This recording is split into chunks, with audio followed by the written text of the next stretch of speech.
All right, this is the section where we're talking about the role of the pilot.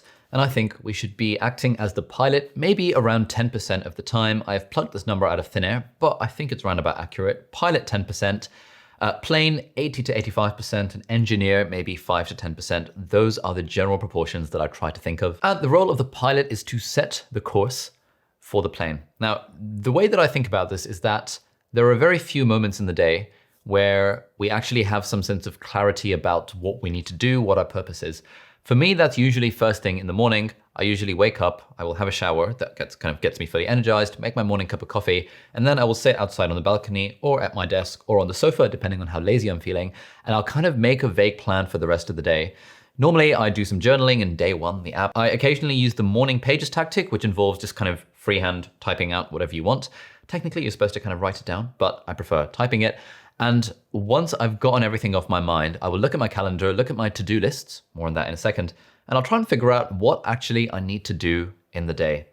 And so in the morning, I'm setting the intention for the rest of the day. And that's kind of what the role of the pilot is. The role of the pilot is to make sure that the output that we are going to output is actually useful, i.e. it's in line with what we need to be doing and what we want to be doing. And there's lots of different ways that we can think about that. To be honest, most people probably don't really have a problem with the pilot section. If you're a beginner to the productivity realm, and this was certainly me a couple of years ago, most of us have an issue with the plane aspect of it. And so if you don't care about the pilot at all, feel free to move on to the plane section of this class. But for me now, honestly, like the thing that I struggle with most is the pilot, like making sure that the stuff that I'm getting done is the stuff that I need to be doing and want to be doing.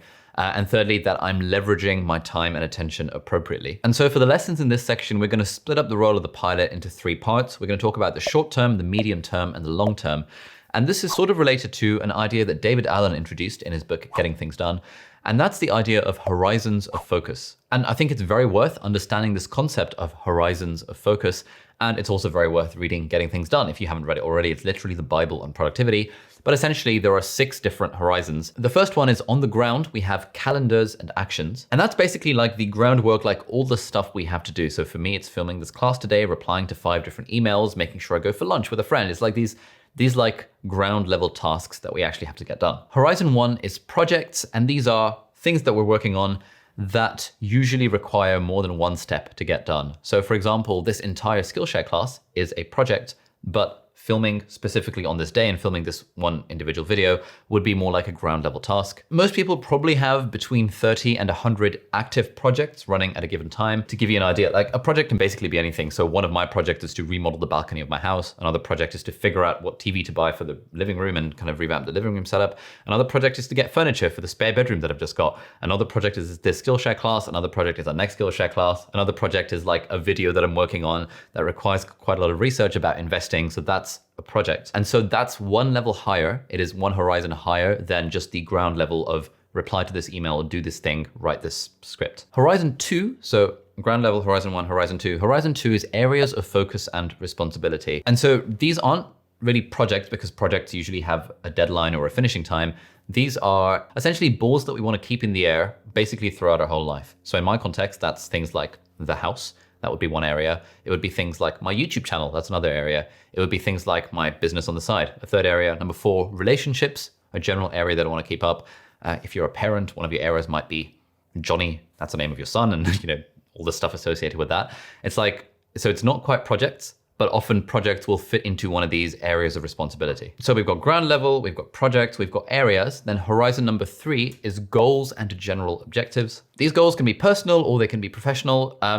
Goals is a bit of a gray area. We'll talk more about that in the goals section in this class. But essentially, we're kind of asking ourselves, like, where do we actually want to be going? What's the point? And based on our goals, we might be generating projects accordingly. So for example, one of my goals is to become a Gymshark athlete. And to become a Gymshark athlete, i.e. an influencer working for Gymshark, the gym clothing brand, I'll need to get more hench myself, start eating better, and start sharing more content online about kind of fitness and health and all that kind of stuff. So while becoming a Gymshark athlete is a goal, it's not feasible for me to work towards becoming a Gymshark athlete because it's just got way too many components. And so I will split that up into different projects, and those projects will have different actions, and then I'll kind of know what I have to be doing to get there. Horizon number 4 is the 3 to 5 year vision. Again, bit of a gray area. I'm not too much of a fan of thinking so long term, but we'll talk more about that in the later video. And then horizon number 5 is principles and purpose. Like, what are you on this earth to achieve? What do you want to get done? What value do you want to add to the world? What sort of person do you want to be? Kind of the very, very kind of high level overview of what you want from your life. And so those are the 6 horizons of focus that David Allen talks about. And I think even if we're not really going to use them, well, we're going to use projects and actions and areas and stuff. Even if we don't care about the more abstract ones, I think it's generally useful to understand them, because in our role of being the pilot, we want to make sure that we're not just kind of mindlessly going after task after task after task. We actually do want to step back a little bit and think about what's the point. And often I find, especially when I'm talking to students, they're like, it can be very easy to get tunnel visioned into a mode of thinking, oh, I just have to prepare for this next exam and then this next assignment and this next essay and this next exam, without really taking a step back and thinking, okay, why do I think all of this is necessary? What is the game that I'm playing? What are the victory conditions of that game? And am I enjoying the journey as I go along? So I think just kind of helpful to understand those concepts. There's much more in the book, Getting Things Done, if you want to read more about those. And David Allen has loads of stuff on his blog, which we'll link in the video description, where you can read more about these horizons of focus. And so in the next few videos, we're going to talk about the actionable components that you as the pilot, in our productivity equation, in our system, we as the pilot, we can take to kind of become more productive in setting our short, medium, and long-term direction as the pilot. So thanks for watching, and I'll see you in the next video.